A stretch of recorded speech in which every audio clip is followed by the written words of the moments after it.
It was here at Clouds Hill one spring evening in 1974 when Willie Carlin was formally recruited into British intelligence. He met an MI5 officer called Alan Rees Morgan just here by the side of the road, by the side of Lawrence's cottage,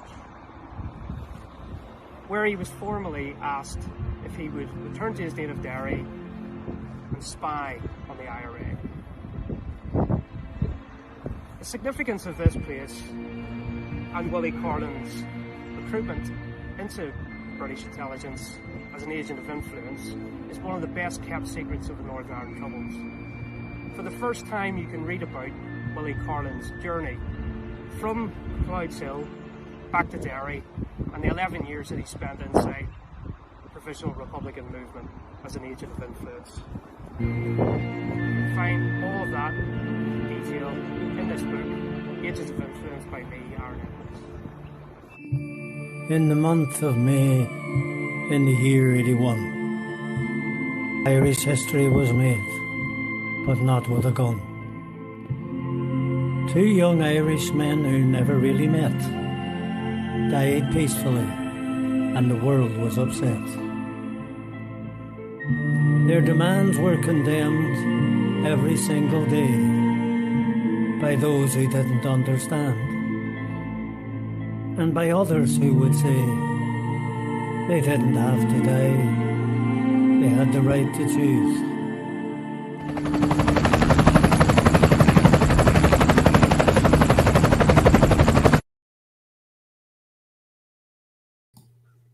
Well, hello and welcome to another Restore Live. Restore Live on a Monday evening. That's Restore UK Live, and we're going out to on Facebook.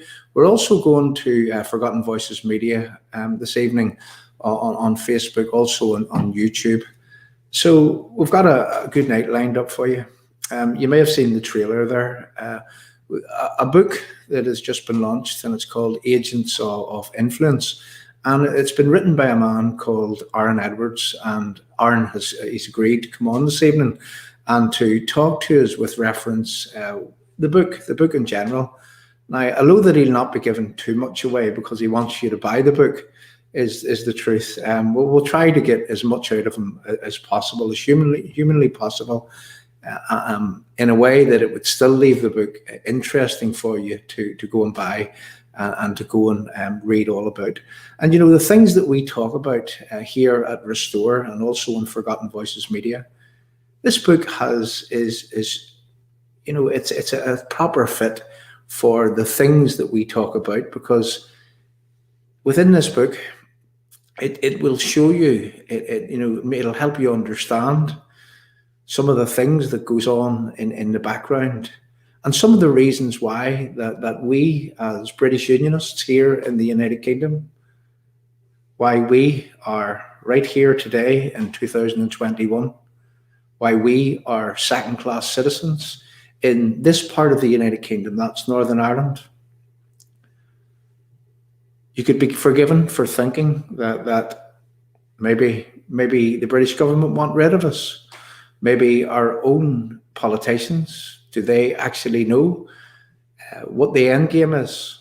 You could be forgiven for thinking that we're on a one-way ticket to this so-called New Ireland, which, when you scratch the surface, you look at things and you begin to understand that, I would say that it's not just British Unionists here in Northern Ireland that is being shafted right now. If you're an Irish citizen and you live in the Republic of Ireland, you're not allowed to be Irish. If you say that you're Irish, you're being called far right and fascist and racist. It's the same in England and Scotland and in Wales. And we all know that if you're on the side of nationality, if you're on the side of protecting everything that you've ever believed in terms of your Britishness, the United Kingdom, your history and your culture, if you want to protect that today in 2021, well, seemingly you're on the wrong side of what it is that the establishment wants you to believe. So without any further ado, I would like to invite on screen Aaron Edwards. Aaron, welcome to your screen, and thank you very much for coming along. And, you know, I mean, just looking at that little trailer, Aaron, I could tell, even without having read the book yet, that it's going to be an exciting read. So, Aaron, just at the start, would you just like to tell people who it is that you are, what it is that you do for your day job, And also, if you could tell us, I mean, you're an author and you've written several books. If you could just tell people about what it is that you've done in the with reference to your books to date. And thanks for coming along, Aaron. Over to you. Good evening, John, and good evening, everyone. Thank you very much for having me this evening. I suppose I should say that obviously I'm from Northern Ireland, and I grew up in Newtonabbey in Rathcoole and Carnmoney, and that's where I stayed until 2008 when I came to England to work at the Royal Military Academy Sandhurst, and that's where I've been ever since in terms of my job. I live in Hampshire now, and I was back up until relatively recently with the pandemic, back and forth from home quite a bit. And as you've already alluded to, my sort of research focuses on Northern Ireland, but also conflict generally. I'm interested in terrorism, political violence, insurgency, and so many of my books have been about irregular warfare. They've been about military matters generally, and so I've obviously a bit of a sideline in Northern Ireland troubles. And one of the things that keeps me coming back to obviously the conflict at home is just the complexity of it. So I always want to understand more, and every book I write that gives me, I think, a little bit more insight into the dynamics of the conflict at home. Of course, when I grew up, in the place that I grew up in, it was all around. So I understood it from a first-person perspective. I had my experience of my family and friends to draw on, and so I heard the kind of dispatches from the front. Born in 1980, so I obviously, came to maturity, the sort of so-called tail end of it, and but I'd obviously grown up with these stories about what had gone on in the 1960s and 70s, and even before then. So much of the work that I've done, a lot of the books I've done are around trying to understand what is actually happening there and what happened there in the past. So I am a historian, but for my day job, I teach international security studies, which is really just a grand way of saying that I talk to people about conflicts at home and abroad. Well, that was a good introduction, Aaron.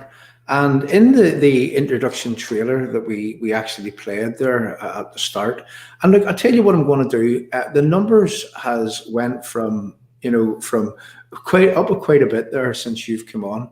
And again, I would just like to explain to people, I mean, this is Aaron Edwards. He's here to speak about a book that he's recently written, and it's the book's called Agents of Influence. And again, because the numbers is just shot through the roof, I really want to play that trailer again so that people know what it is that they're actually here for and what it is that you're here to speak about, Aaron. So again, I think I need to do this because of the way that the numbers has went right up there. So just bear with me.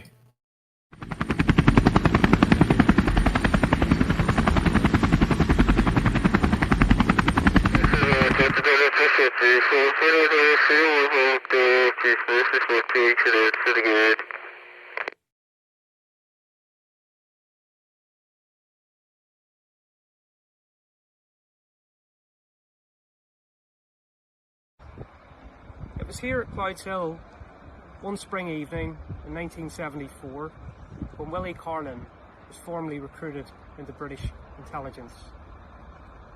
He met an MI5 officer called Alan Rees Morgan just here by the side of the road, by the side of Lawrence's cottage, where he was formally asked if he would return to his native Derry and spy on the IRA. The significance of this place and Willie Carlin's recruitment into British intelligence as an agent of influence is one of the best kept secrets of the Northern Ireland Troubles. For the first time, you can read about Willie Carlin's journey from Clouds Hill back to Derry and the 11 years that he spent inside the Provisional Republican movement as an agent of influence. You can find all of that detail in this book, Agents of Influence by me, Aaron Edwards. In the month of May, in the year 81, Irish history was made, but not with a gun.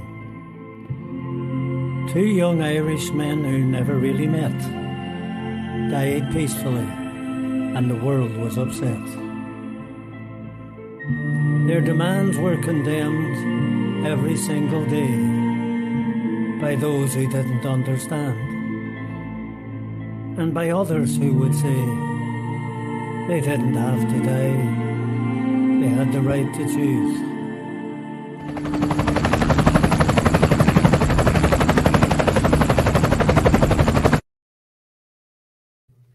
Yeah, and I can actually see why the numbers are going up. There's people that are tagging people onto the posts, so there's more and more people coming as we speak. But Aaron, I think before we get into touching on Willie Carlin, and Willie Carlin was a significant figure here in the Northern Ireland, the history of Northern Ireland, I guess, and we all know who that it was that Willie Carlin, who he worked alongside, and we've heard some of the stories with reference to the electioneering and whatnot. But I would like to, I'm just reading from a summary of your book here, and I would like to just ask you, let's start at the beginning. The War on Terrorism, could you just tell us a bit about that chapter of the book, and if you just give people a taster and a teaser. Over to you, Aaron. Okay, thanks, John. Well, the War on Terrorism is actually a phrase from Margaret Thatcher, Prime Minister, between 1979, of course, onwards. And in 1979, the IRA carried out a double atrocity, the murder of Lord Mountbatten and the massacre of 18 soldiers at Warren Point. So the significance of what they did, I think, rang alarm bells in London.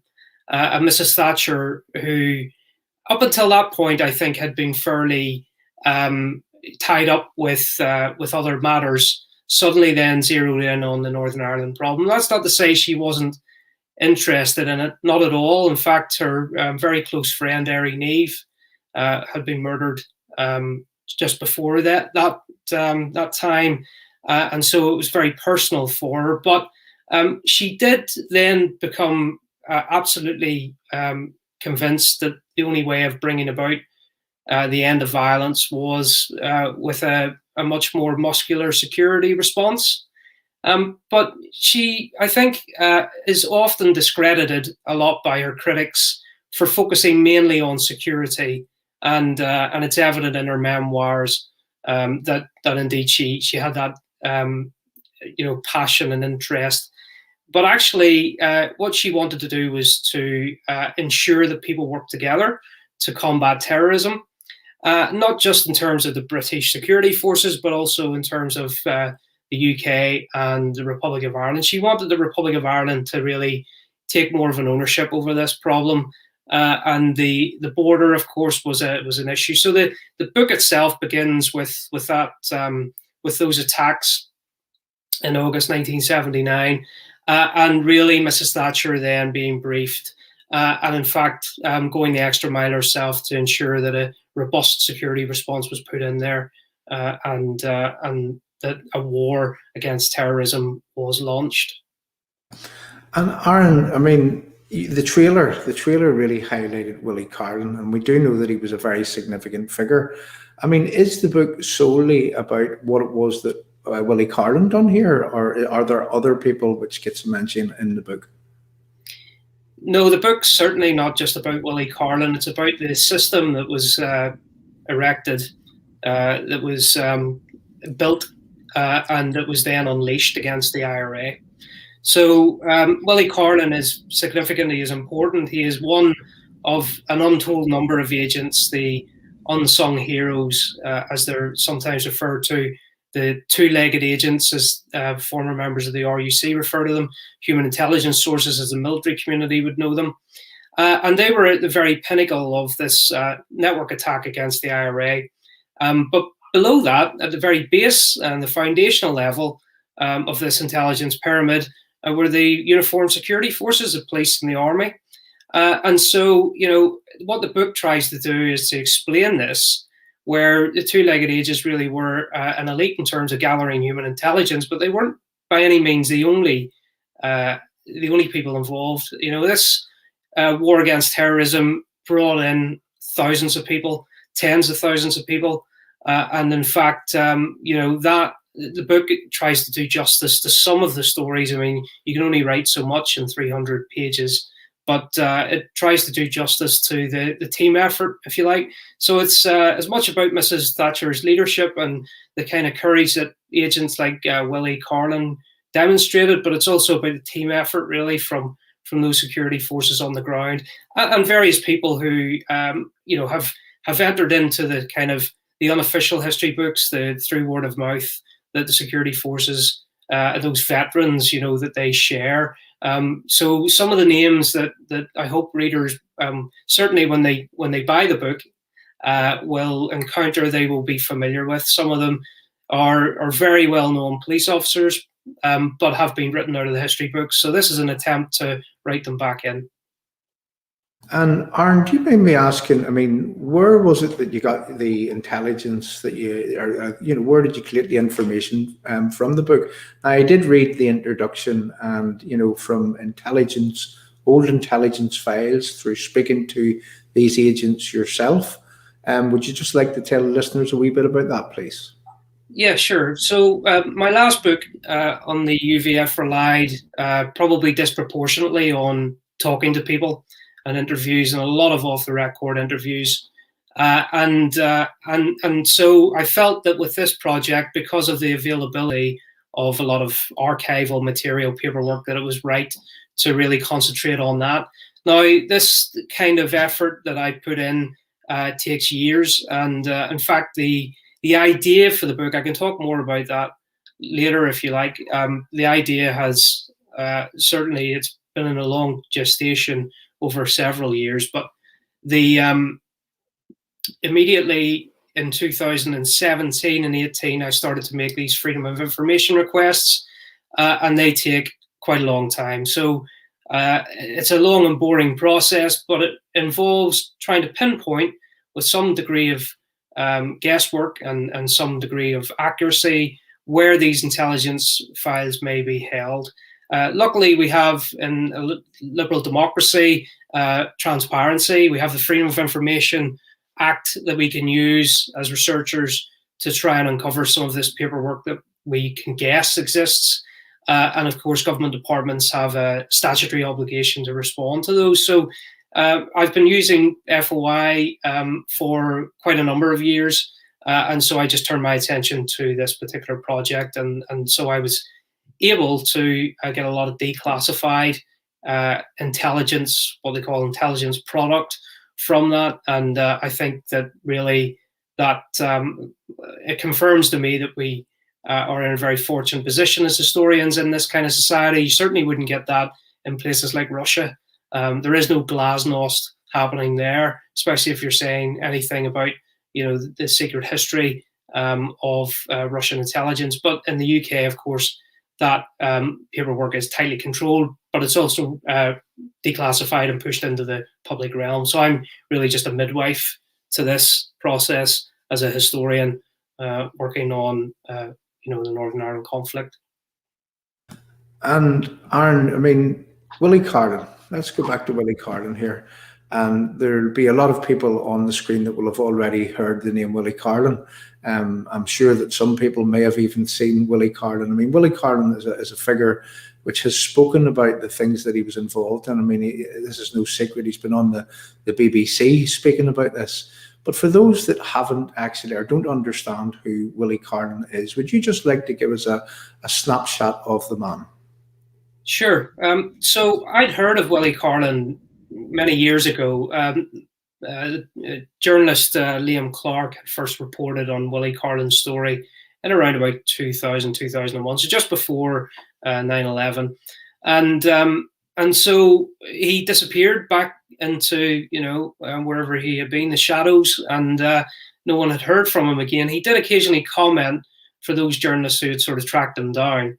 So I met him in 2018, thanks to good contacts in journalism who put me in touch with him. And so I went to meet him, and funnily enough, he ended up with my publisher, publishing his memoir, Thatcher's Spy. coincidence, I'm sure. But so when I met him, he had a reputation as being someone who had infiltrated the IRA and a mole inside the provisional IRA. But actually, what I found out was that he had been sent in to infiltrate Sinn Féin, which was a fledgling organisation in the 1970s. Certainly hadn't got the electoral mandate that we've come to know that party can command. And so then, he essentially acted as an agent of influence and built up what became known as Sinn Féin, and was, promoted up through the ranks in that period, 1981 to 1985. Essentially became a public face of the organisation. So people will know because they've seen the book trailer there, some photographs of Willie Carlin outside the housing executive offices. Willie Carlin was a community activist, a community worker, who then became, a member of Sinn Féin, a leading member of Sinn Féin in Londonderry. So that's Willie Carlin's background. But in terms of his secret work, of course, that began in 1974, as viewers will know from the short clip that you played, my book trailer. And he was recruited in 1974 with the explicit mission of going back and spying on the political activities of republicanism in his native hometown. So that's a little bit about Willie Carlin. And I'm happy to speak about him as an individual and how I found him, if you want me to go into detail. Yeah, let me just ask you one question. Just give a brief description of how would you describe what is an agent of influence, just for the live chat? Okay, so an agent of influence, it's a term that was used particularly in CIA circles during the Cold War. And it really means, those people who are manipulated into official spokesperson capacity. They often find themselves at the forefront of political parties, and certainly during the Cold War, they were communists. They were infiltrated into communist organizations, or they were turned, and then they fed back intelligence to the CIA, to the West. But also, they've been used by the Russians as well. They've been used by states around the world. So this is not just something that was invented in the United Kingdom. It's it's been used in different parts of the world. It really just means that someone is friendly, and it's a passage of information. Really, sometimes it's a two-way process. Most of the time, it's about gathering information for intelligence agencies, and then those agents of influence can then be maneuvered into place to have some kind of ultimately strategic effect. So they are much more than just simply casual sources, people who are recruited by the intelligence services, or police, or militaries in different conflict theaters. So they don't just give tactical level intelligence, on the ground intelligence. They actually do something, and so they can be directed. So as I make the distinction in my book, and this information is available through all the various public inquiries that have been had. There have been many public inquiries in Northern Ireland where the intelligence services have given testimonies, and where they've clarified for the inquiries and for the legal judges, the judges and legal professionals, what these people actually do. So, but what I would say is the agents of influence do have that subtle influence, and sometimes they can move in ways that you wouldn't really notice. So they are quite useful in a strategic sense if you want some kind of long-term outcome. And again, staying with Willie Carlin for a moment, Aaron, obviously you went in depth with regards to what it was that he was involved in whilst he was, helping build Sinn Féin up in Londonderry, as I would call it, but Derry-Londonderry, Londonderry for anyone's here from the different persuasion. But did you actually get into the workings of what it was that Willie Carlin was doing? Can you tell us a bit about that without spoiling the book for people? Well, interestingly, he's a complex character. I think I'd like to say something about his personality. I mean, the first time I met him in an undisclosed location in London, he was sitting chatting to a group of American tourists, I think it was, and I heard his voice right away. He struck me as a very outgoing individual, and he was every inch the old soldier. His shoes were well polished, for anyone who knows what old soldiers turn out like, and so tie done up, he suit on, and he rose immediately, came over to ask, he knew who I was. He'd obviously checked me out online, plenty of photographs, and he introduced himself. He's a very warm character, and I think that's the secret really of his success as an agent.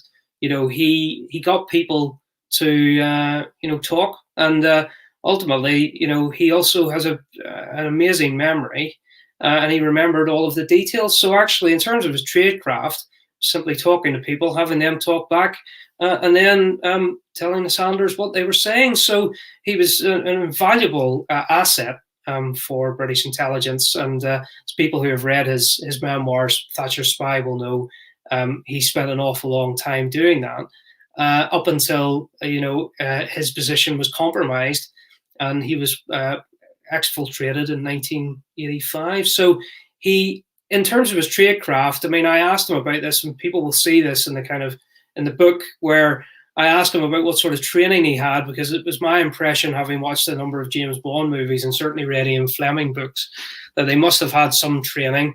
But he told me that he had no training whatsoever. In fact, he taught himself how to do this kind of espionage inside a very violent organization. Paramilitary politics is not like politics in the Labour Party and Crosby or Merseyside or somewhere like that.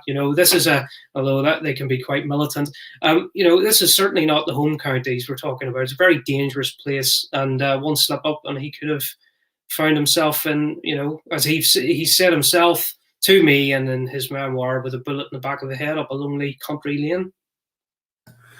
And again, I don't know whether we can get into this or not, but I'm going to ask the question anyway. Is that you said that he had a military black background? I mean, he was in he joined the British Army, I'm assuming. And, could you just tell us a bit about that? I mean, how was he recruited from the British Army to go into, I'll call it Londonderry, and infiltrate, or certainly help build the Sinn Féin project, for and on behalf of Martin McGuinness, I'm assuming, at the time? Yeah. So Willie, who was born in the late 1940s, he joined the British Army in the 1960s. He served for, I think, 9 years in a cavalry regiment, and he was the NCO. He was rung up one day in 1974 and asked to go to a meeting, and where he was introduced to, he claims, an MI5 officer called Alan Rees-Morgan, who I should point out for anyone listening is not the name of an individual. As far as I'm aware, and in my research, there is no Alan Rees-Morgan, never has been. But that's the name that Willie Carlin gives. So we'll never know. I think he'd probably take that to his grave, that information.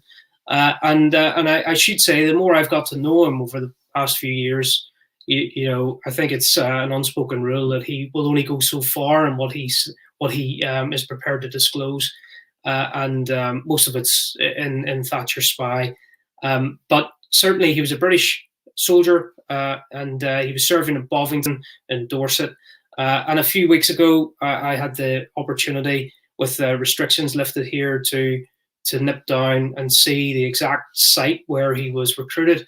And for those of you watching, of course, if you're familiar with the story of Lawrence of Arabia, Willie Carlin was recruited at Lawrence of Arabia's cottage in 1974, and he was asked to go back to his native city and spy for British intelligence and essentially send dispatches back from the front line so that they had a handle on what was going on.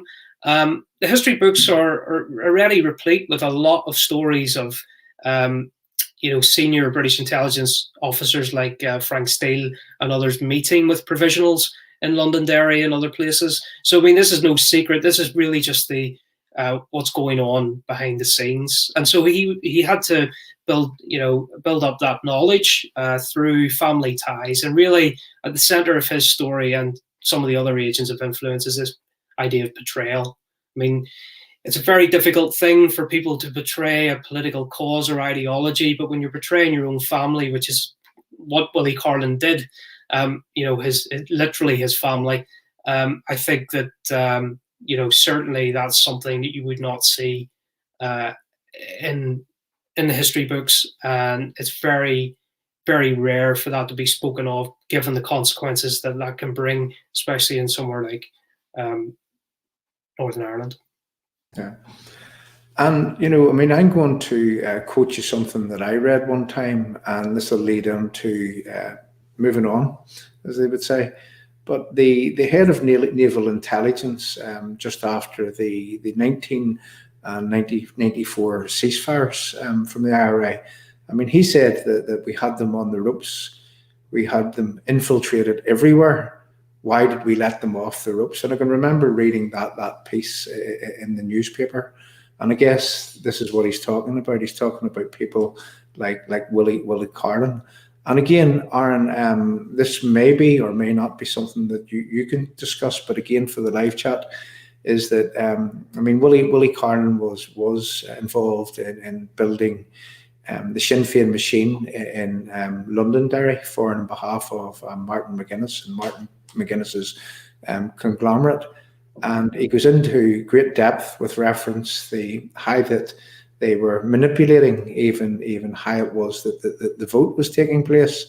And just a few years ago, and again, this is for the live chat, but there was some SDLP people, and they were complaining that their voters were turning up to vote, and they were being told that you'd already voted, even though they hadn't even been at they hadn't even got to the place yet to put their vote in. So again, that's a lesson for us all, that yes, there is voter fraud.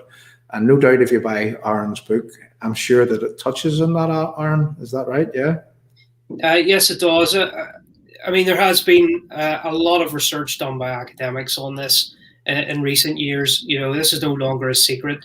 And I think at the time in the 1980s, there was a lot of denial around personation, which is what obviously it's called, where the dead are risen and vote twice, vote early, vote often.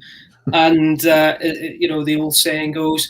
And I think that large-scale voter fraud is happening in those areas in Londonderry, and also in Belfast and other places. And in fact, one has to ask oneself, to what end really are these parties transitioning from essentially a terror network into a political party?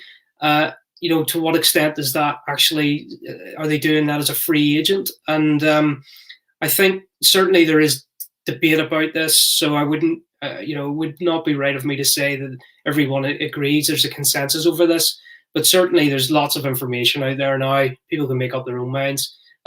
But Willie Carlin, as you've mentioned, and it's certainly part of his story that he was involved in this. He was, his target at that particular time as a Sinn Féin activist was the SDLP, and squeezing that vote out so that they could get people like Martin McGuinness elected. And, it goes beyond that. And in fact, some of the most explosive material that Willie Carlin has disclosed in his memoir is just how the IRA, the hard men of the IRA were actually fooled into doing this and going along with it. So, big, serious questions must be asked. And I think those questions are being asked in some Republican areas. I certainly know that they were after that book, Willie Carlin's book, was produced. So it's, as I've said already, agents of influence are vital to that process. And At this point, what I would like to do is I would like to appeal to those that has came that hasn't been here before. Please come back. I can see that there's very, very high numbers this evening. Again, I'll explain how that it is that it happens, is that we're broadcasting this evening to the Restore UK, Forgotten Voices Media, the British Unionist People's Voice, and then we're also broadcasting to 2 YouTube channels. That's Restore UK on YouTube, also Forgotten Voices Media on YouTube. So if you would like to go along and subscribe to the YouTube channels for broadcasts like this in the future. I mean, we do them regularly. We tell victim stories, and we also, we have a go at our own politicians and I guess corruption within the political system. So that's what we do. So what I would like to do at this stage is I would just like to play a victim story. Now, I mean, we're here this evening. We're talking about agents of influence. That's across the course of the Northern Ireland Troubles.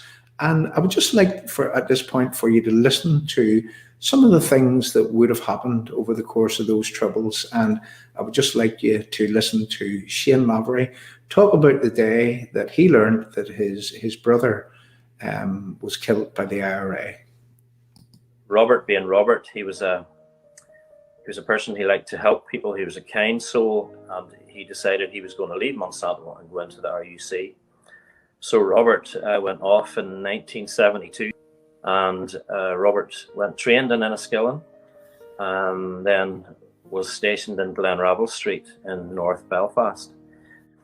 Sadly for us, on the 15th, going into the 16th of July in 1972, I remember on a Sunday morning, I was lying, it was a sunny day, the sun was coming through the crack in the curtains, and my sister came into the room, and she went over to my big brother, Terry, who was sleeping in the other bed, and I heard her whispering in his ear, Terry, and she was crying, and I was 10.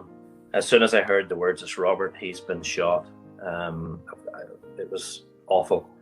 And the tears flowed, and it was an emotional, absolute roller coaster and nightmare from then on.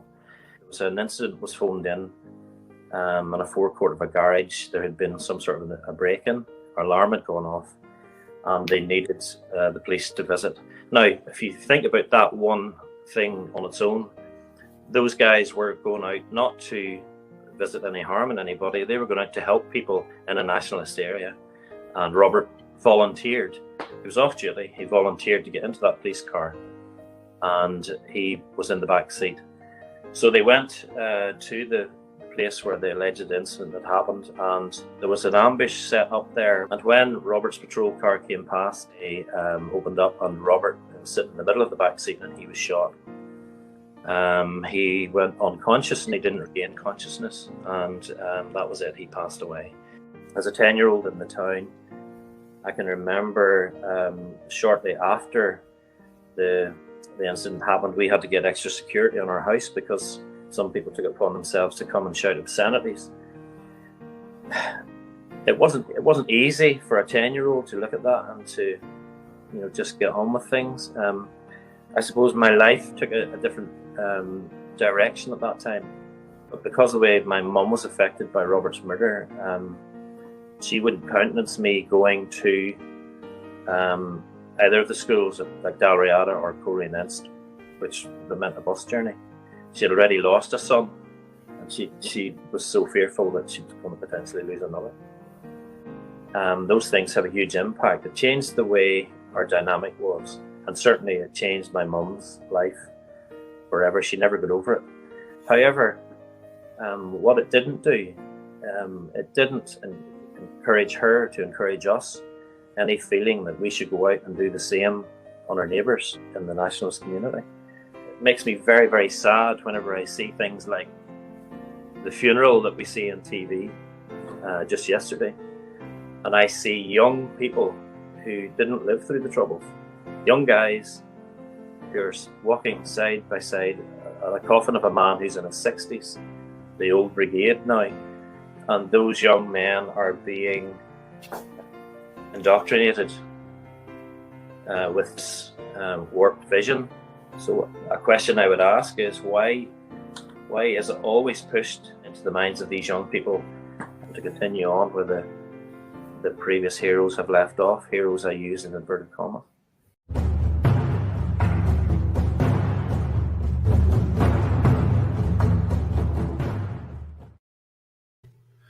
And, you know, if you just listen to Shane talk about his brother Robert there, and how that his brother Robert was an 18-year-old who went and he joined the RUC of that day, and he came off duty, and instead of going home, he decided that he would go out.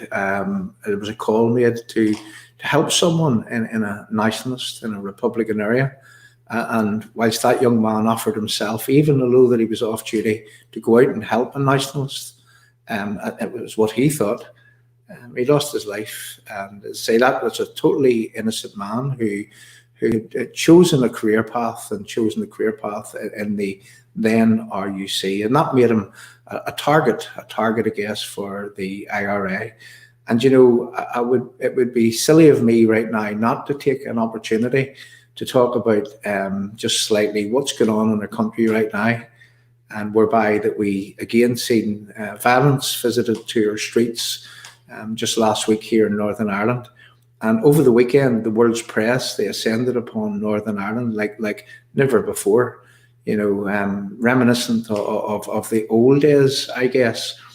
And whenever we look at our house on the hill, Stormont, and we hear those people speaking, and today it's as if nothing happened.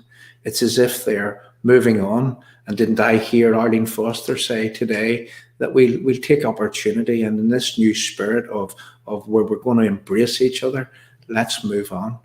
But you see, it's all very well moving on, but when the circumstances, when the seeds have been sown, which has set people apart, and if we just move on without actually trying to mend the disconnect which has occurred, well, we're storing it up again for the future.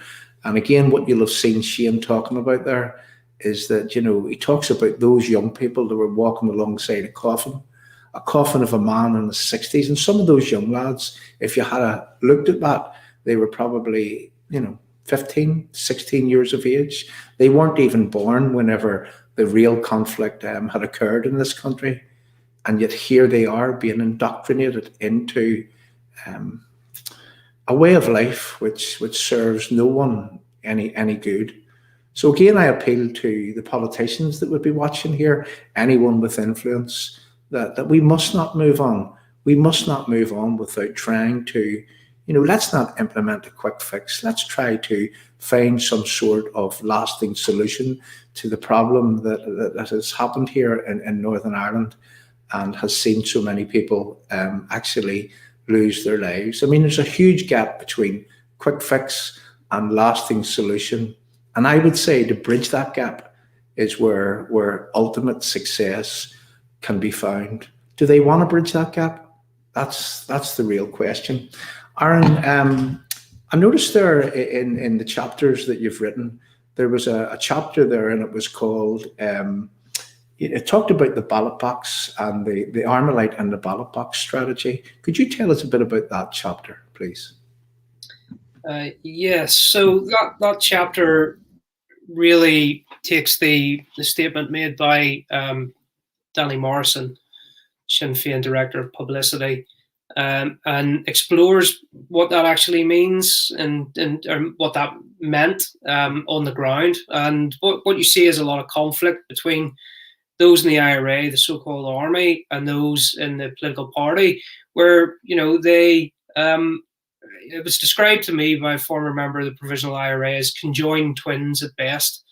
You know, so actually they're so close and intimate. In fact, both politics and militarism existed in the heads and the acts and in the life being of quite a number of people who were involved in the so-called provisional movement. So really that's about the contradictions between those who thought that the IRA should go down more of a political path and those who thought that it should stay with, you know, trying to get a united Ireland through force. So what you see there is a little bit of sort of a crack appearing, and what I try to do by investigating that in a little bit more depth is just trying to see if actually they disagreed to the extent where, you know, essentially Sinn Féin was trying to get ahead of itself.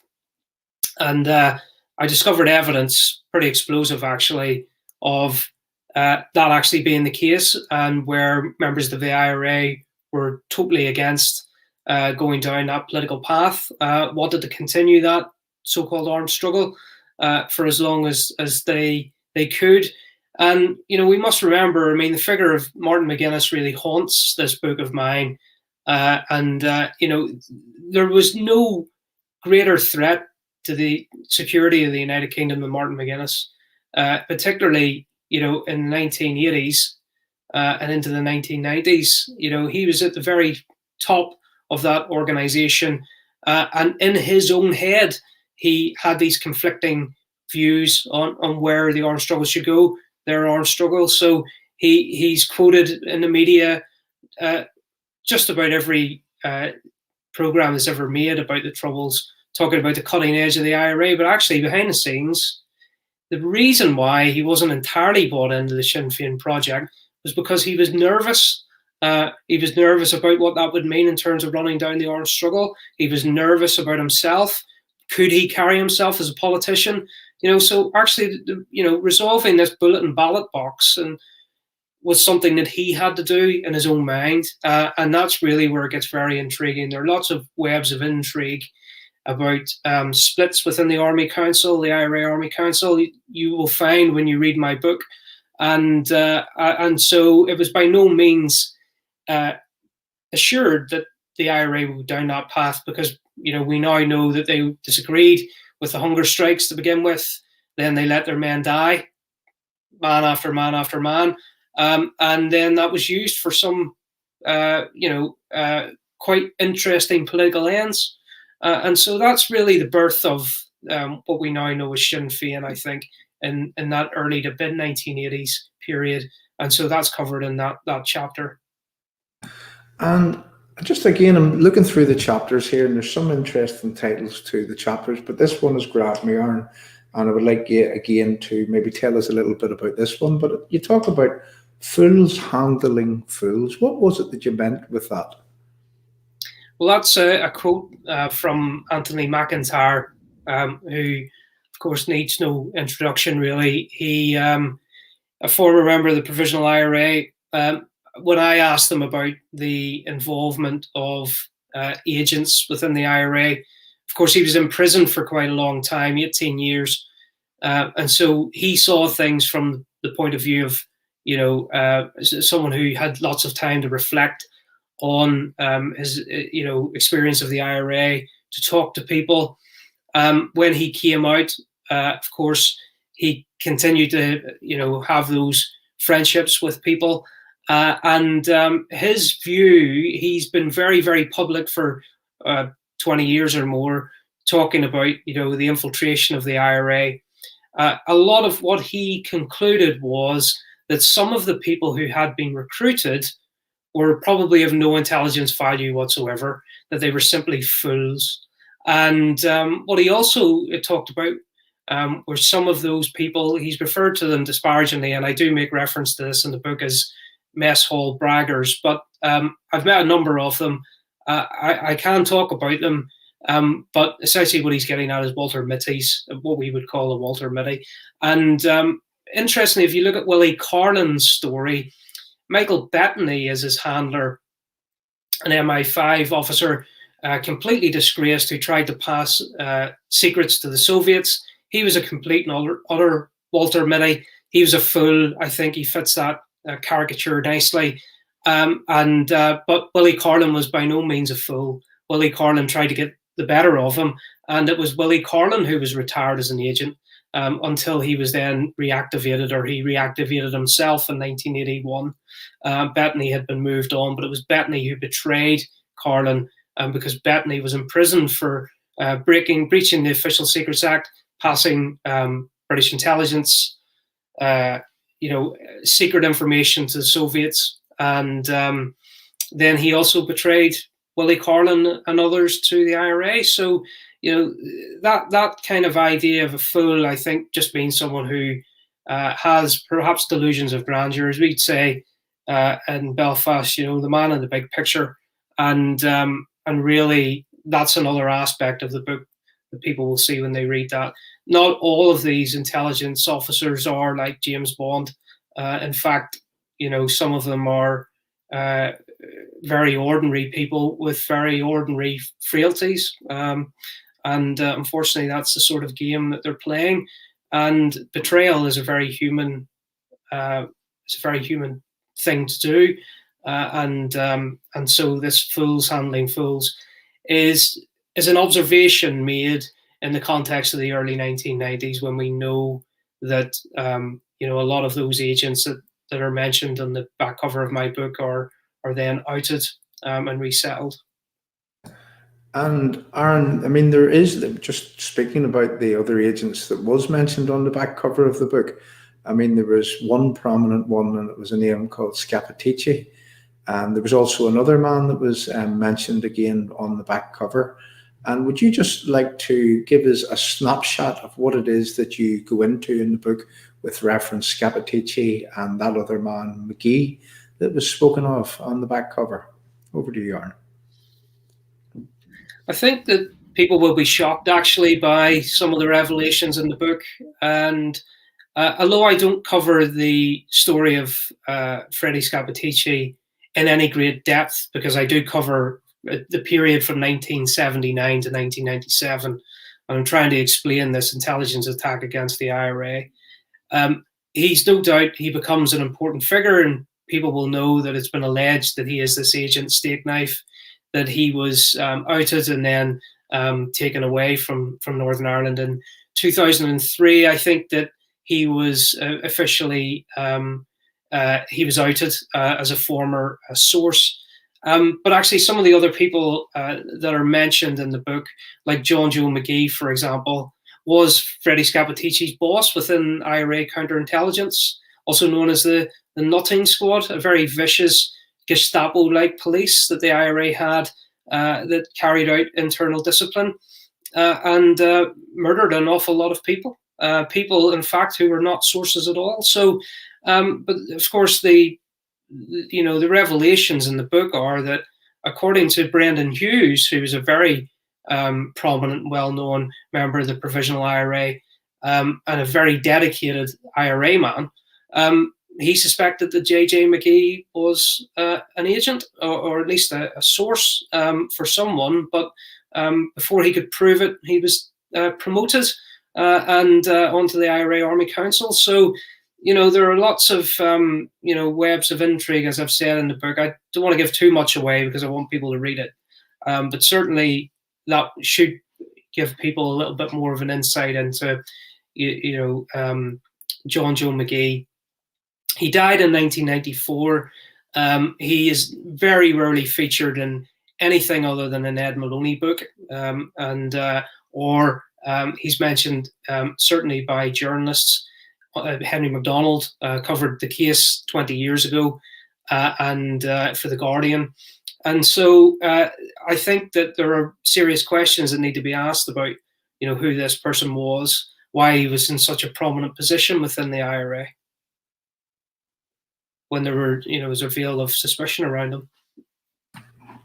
So again, at this point, Aaron, what I'm going to do is there's a couple of questions just on here on the live chat, and I'm going to pop them up. And again, Aaron, just before we start popping the questions up, if you could just tell people in an audible way where that it is that they can get your book. Yeah, so all good bookshops. I know that the bookshops are now open for click and collect in Northern Ireland. No Alibis bookshop in Belfast. I should mention also Belfast Books if you're in North Belfast. And I'm assuming Waterstones, but certainly Amazon is one place you can get the book immediately. And so it's available from those outlets. And if you have a local bookshop, I'm sure they would be happy to order it in. It's freely available. And I'm just going to go to a question here from Billy Mitchell. And, Aaron, what's your understanding and take on so-called dissident Republicans and their links to the provisional IRA in all its forms? I mean, we know that a lot of the dissidents came from the Gerry Adams linked conglomerate of the IRA. But with reference to that, Aaron, what's your take on that?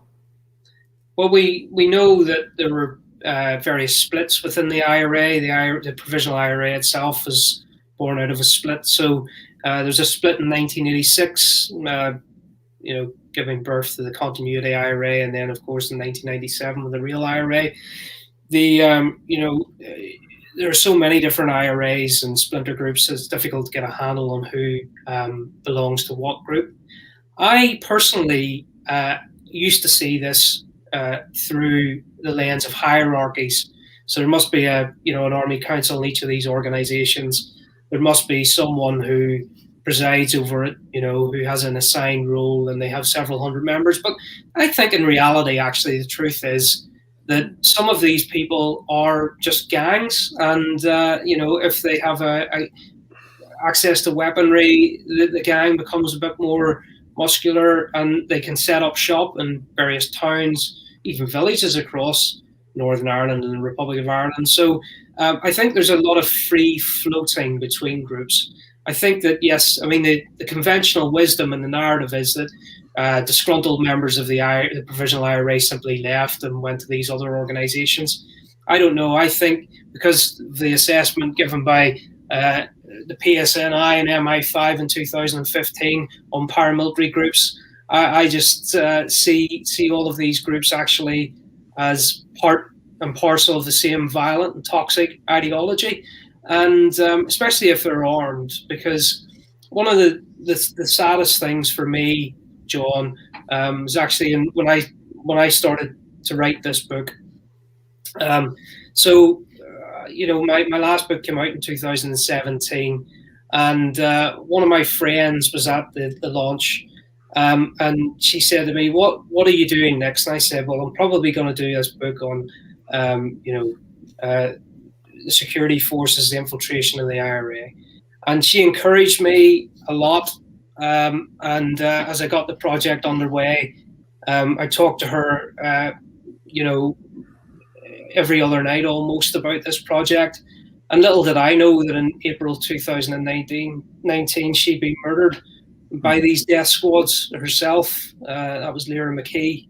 So I think that, for me, when you write about this stuff and, you get to my age, you tend to look back into the dim and distant past. But what reminded me, I think, of the dangers of this death cult were that it's spread its tentacles to such an extent into the youth of today in those marginalized and depraved areas. No different really from some of the areas that I myself am from. Curbstones might be a different color. They might live their lives in a different way, but that radicalization happened to the extent where it actually saw the death of one of my friends. And I think that brought it home to me that really what we're talking about and what I'm talking about in my book is a form of de-radicalization. So it's not just about arresting people. It's not, I don't think, and it's been stated before, that arrest and the attrition of terrorism is really going to do away with it. So, as I've explained, I think from my point of view, it's the same toxic ideology and it affects the youth. And actually listening to the speaker earlier on talk about the murder of his brother, I've heard that on so many occasions, and I know that you've had Kenny Donaldson on a few times, and Kenny is a good friend of mine and has introduced me to people who have suffered at the hands of these people in a very personal way. I certainly don't see any difference between whatever label you want to apply. If they pick up a gun and they're involved in terror, they're all the same to me. I know that there is a tendency for academics to be very detached and say, well, the provisional IRA, as I tried to explain at the outset, are a different organization. They've essentially wound up operations. There's still members involved in criminality, no doubt. But a lot of the criminality, a lot of the violence that we're seeing is stoked up by these other splinter groups. And, let's be honest. I mean, it's all part and parcel of the same ideology, but also it's part of a wider Republican family, as they would describe it. So I just don't know where the joins are. I think sometimes it's impossible to see those joins. Aaron, whenever we started off speaking, you had asked me how long we were going to go on for, but there's so much to scratch with yourself. And again, I would like to appeal to the live chat. We're going to stay for another while because he's a very interesting man to speak to. If you would just like to ask some more questions, and we'll see, we'll pose those questions to Aaron, and Aaron will ask them or answer them to the best of his ability. I see another lady on our screen here, and again, we'll have you here for a wee while because there's some more questions after that again. But a lady that I know and that you know, and let me just explain, is that I met Marisa last year along with Professor John Tong from the University of Liverpool when they came and they joined us, socially distancing, of course, on a it was on the 13th of July last year, and it was to see the Marching Bands fraternity. And I have to say that, Marisa has also written some books, and that's a friend of yours, Aaron. But as you see from the question here, congratulations on the new book, Aaron. I'm fascinated in your use of the freedom of information requests. When it comes to MI5 agents, I would assume a lot of paperwork would disappear. How do you think they release, and how much do they keep back? That's a very difficult question, but it could only be asked by a friend.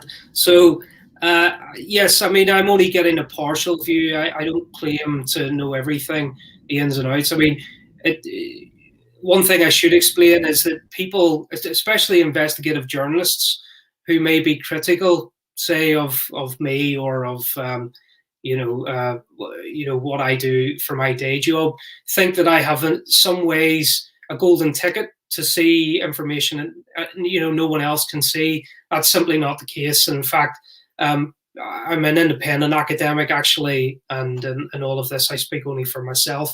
And actually what I've used is essentially open source intelligence techniques or investigative techniques that Bellingcat are using a lot today.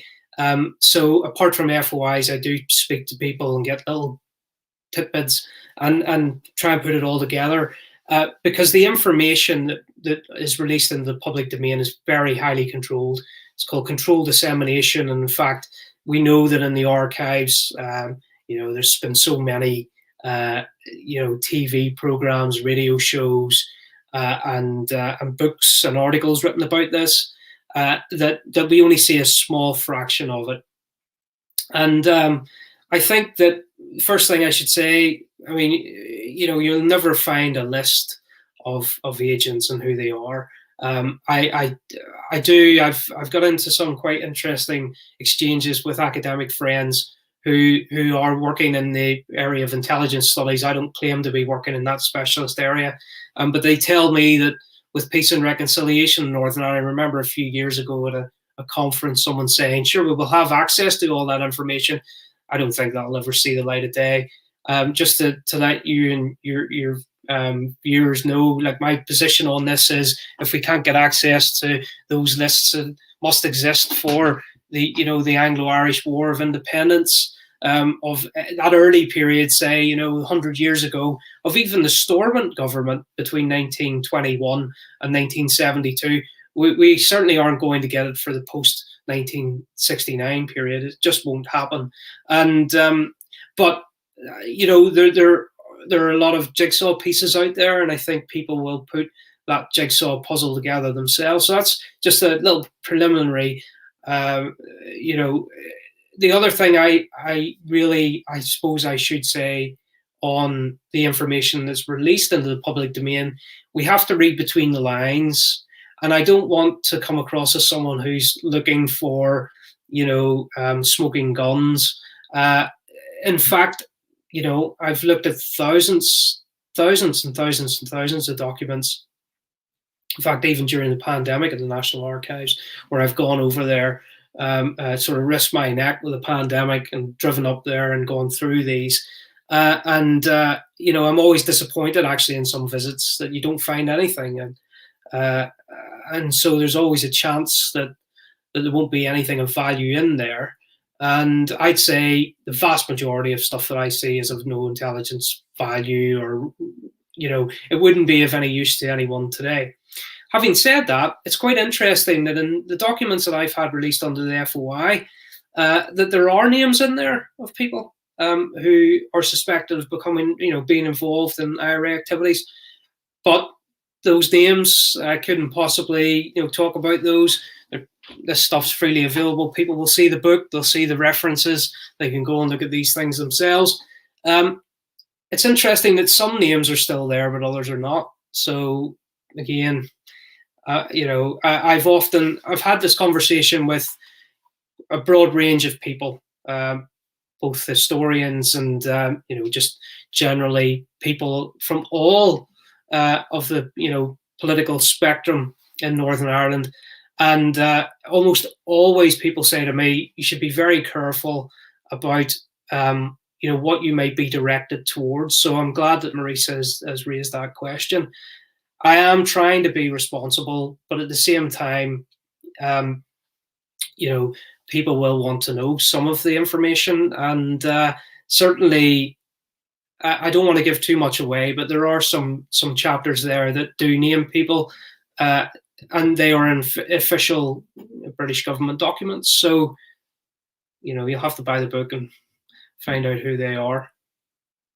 Definitely. And just again, before we pop Marisa down there and we'll bring on another question, is that Marisa has written a book about dissident Republicans, from my recollection.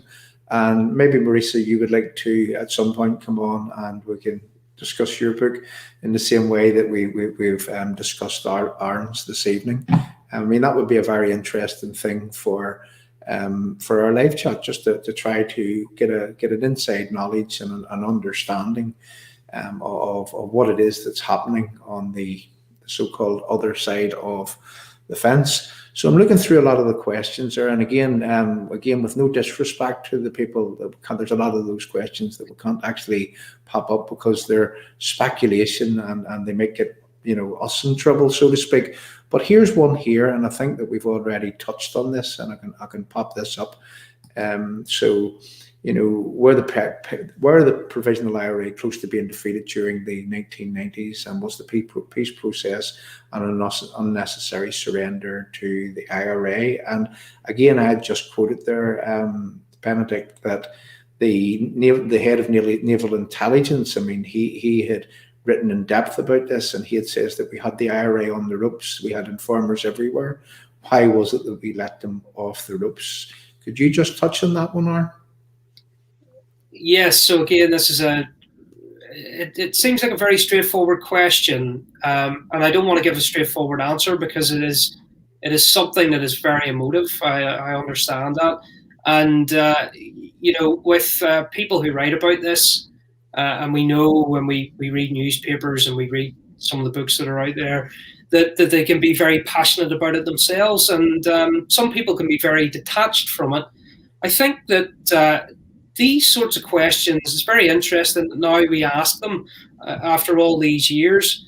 And I just wonder, at the time, 25 years ago or whatever, were these questions being asked? Because I think that the reason why I asked this myself is that I'm very, very interested, because certainly 10 years ago, I wouldn't have been talking about the defeat of the IRA. To me, it was certainly obvious what had happened. I mean, the provisional IRA bought into, they were negotiating with the British government, and they bought into a peace process. They jettisoned their military material later on, obviously, and then they called a halt to their armed campaign in 2005.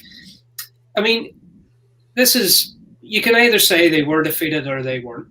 But I think the reality is that their toxic ideology and that militarism, that belief in the efficacy of armed struggle, that came to an end.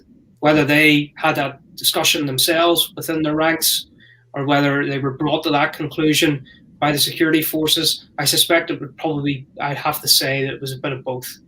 And I would say also that in these conversations that are had, in a lot of this discussion about the defeat of the IRA, I think people really need to those people who were involved in the conflict and who became politically active have a responsibility to tell that younger generation that violence is not the way forward. We don't hear that enough. And in fact, one memory of mine from reading some material about a decade ago, a book came out. It was written by a Republican, and it's called Terrorism Struggle. And of course, they prefer we didn't know this thing existed. It's essentially a coffee table book of plagiarized newspaper articles and reports of IRA armed activity. And, you know, I've seen it, I've read it. One of them, really, for me, one of the sick things in the back of that book is Martin McGuinness surrounded by young, you know, people, you know, Republican scouts. I just think that's grooming, you know, children to become involved in a really awful thing that should really have been consigned to the dustbin of history. But of course, what we saw was an honourable compromise. I think that they could sell to their base, and so I don't want to, you know, denigrate anybody in particular. But it was a conversation that was had within Republican circles in that Republican family, and you know, it is repeatedly said by Anthony McIntyre and others who are very courageous in saying it, that was not the way forward.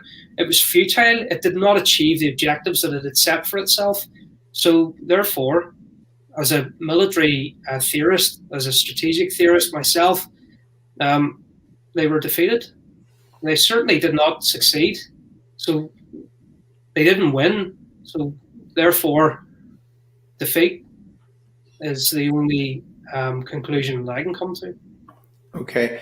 And again, I read in the introduction into the book, I mean, it spoke about various things that had happened over time. It spoke about Loughgall. It spoke about, I think it was Gibraltar. I mean, do you touch on the what happened in Loughgall within the book, Aaron? Yes, I do. And I mean, you really can't write a book like this without talking about Loughgall and Gibraltar and so many other episodes. Simply from my point of view, having looked at this and, you know, interviewed people who were allegedly involved in some of these things from a security forces point of view, what I was impressed with was actually the leadership and the teamwork that was shown. What we see is agencies that are often referred to as, you know, divisive or not cooperating, but on all of those occasions you do see cooperation. So I think that you do see, you know, the IRA, the violence of the IRA, the guns are spiked by these operations. There's no need to go into the details. People will be familiar with them. But what I tried to get in there is just this idea of how much intelligence coverage the British state had of the IRA at certain points, not in all cases, of course. You know, the Brighton bomb is the one that's wheeled out. It certainly was wheeled out on Sunday after the Sunday Times ran a headline that the British knew everything about the IRA. And I saw Republicans posting on social media, how could this be? Because the Brighton bomb, I mean, this is in the book. I mean, I don't ignore that. And in fact, you know, the smart thing to do is actually to bring all of these arguments out, which I do in the book, to give you the perspectives from different people, different sides, and ultimately you can judge for yourselves what happened there. And what I'm trying to do is give people a 360-degree perspective, and the outcome, as we know, was the same. So it's really just adding a little bit more flesh on the bones. Yeah. And Aaron, again, do you go into in the book in any way, shape or form? Do you talk about any specific case in any way? I mean, for example, I mean, we talked about Willie Carlin earlier on, and we talked about Martin McGuinness, and certainly the Londonderry area. I mean, I can remember a case, you know, up there, and it was to do with a man called Patsy Gillespie, where they strapped poor Patsy Gillespie to the seat of his van and they made a human bomb of him. I mean, do you go into any specific cases like that in the book? Yes, I do mention a few. I mean, Derry Yard is mentioned in there. That was the IRA attack on a security forces patrol base, a PCP. I think it was. I mean, the details there in the book. But what I'm interested in is what would motivate people to do that. I mean, I should also say actually, and you know, maybe this will have to wait for a novel, which is of course a work of fiction.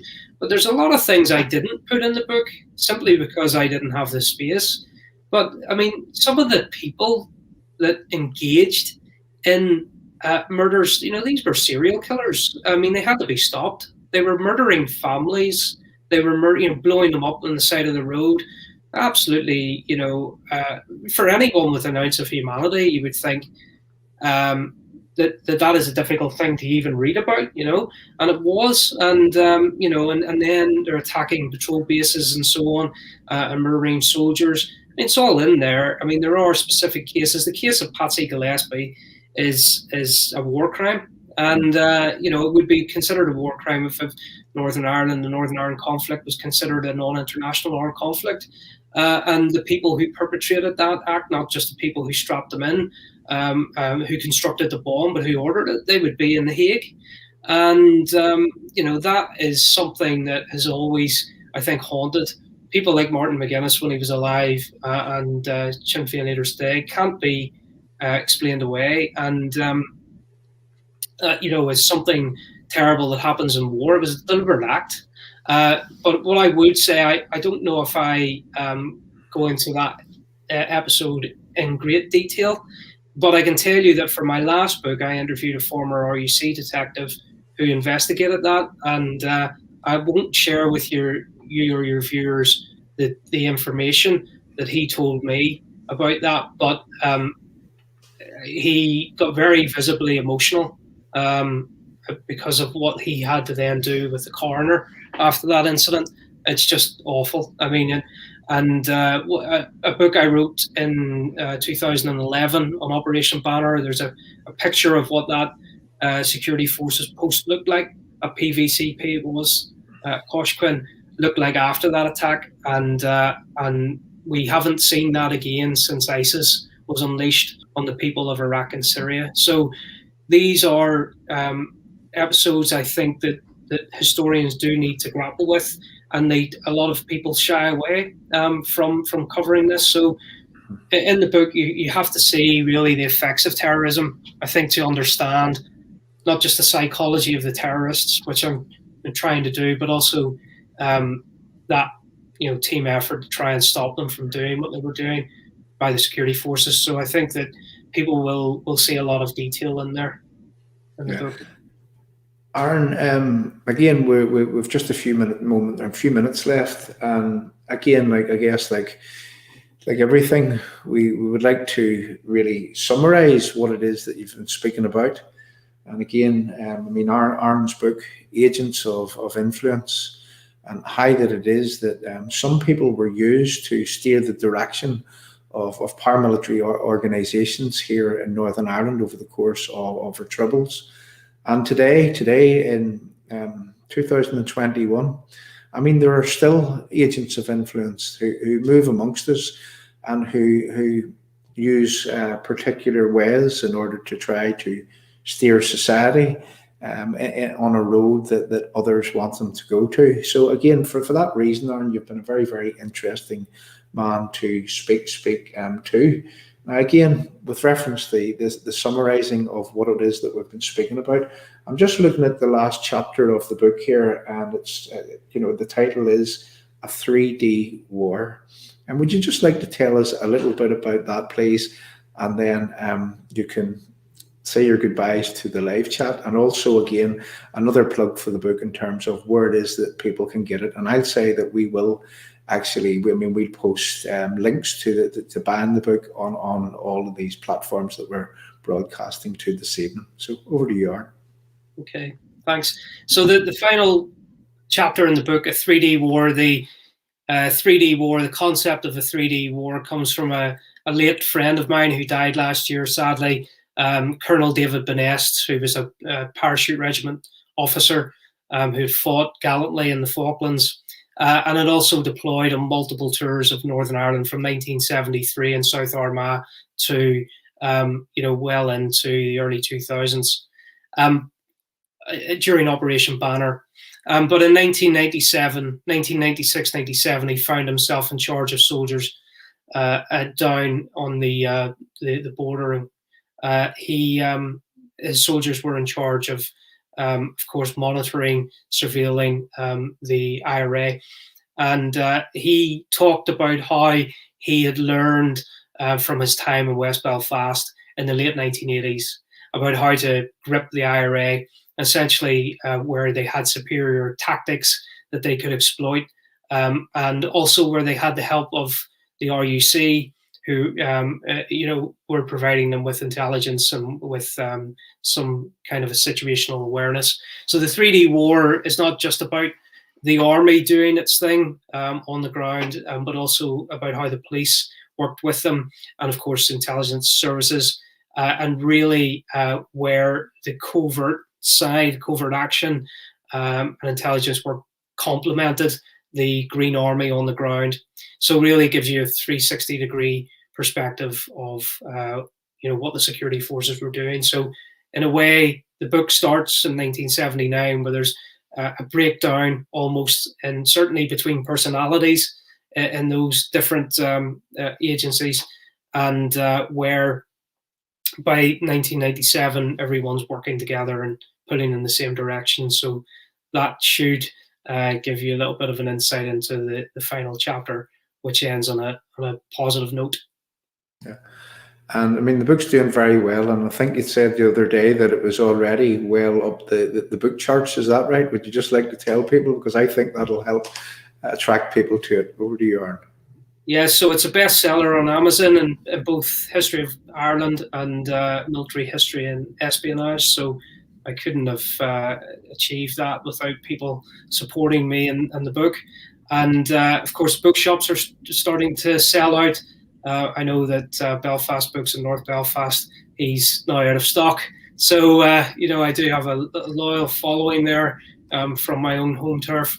And so that's good to see.